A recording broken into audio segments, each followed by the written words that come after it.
सांझ सोनिया जारे आगे सांझ सोनिया जारे लुका के झुकनी हा लजा के पोखरी हा किधर के आवे मुर घोरा रे किधर के आवे मुर घोरा रे और खेती खालू मन भौरा नाचे झुम झुम इधर के आवे रे इधर के आवे रे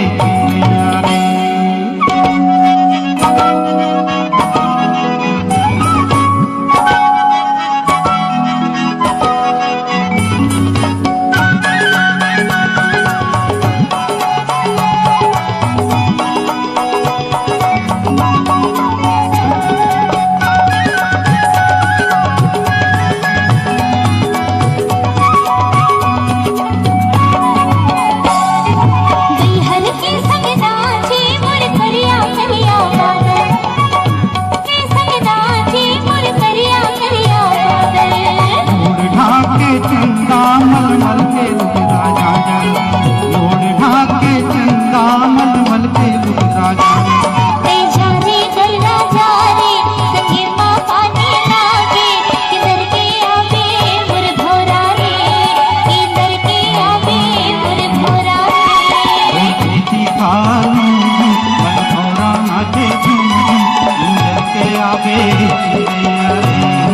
इधर के आवे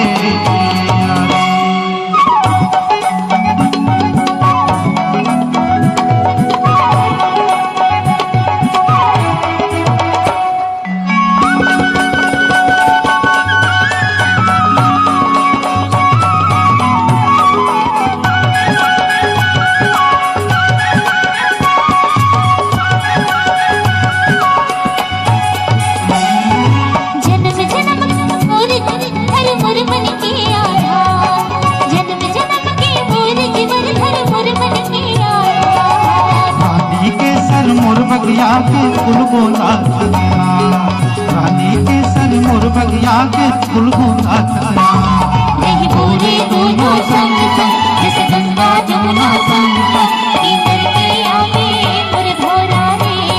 किधर के आवे मुर घोरा रे और खेती खालू मन भौरा नाचे झूम झूम इधर के आवे चिड़िया रे इधर के आवे चिड़िया रे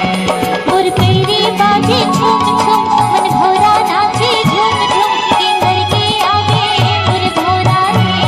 किधर के आवे मुर घोरा रे इधर के आवे चिड़िया रे किधर के आवे मुर घोरा रे मुर घोरा रे मुर घोरा रे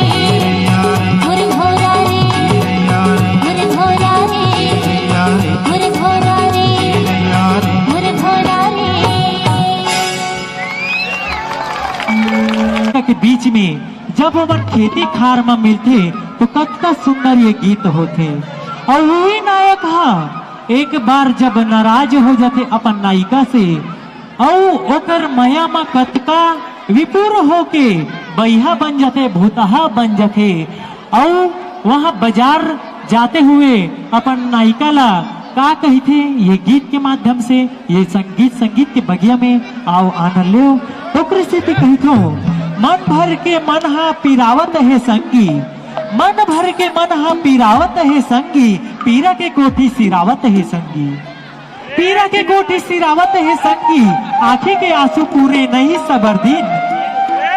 आंखें के आंसू पूरे नहीं सबर दिन कत्ता बोहा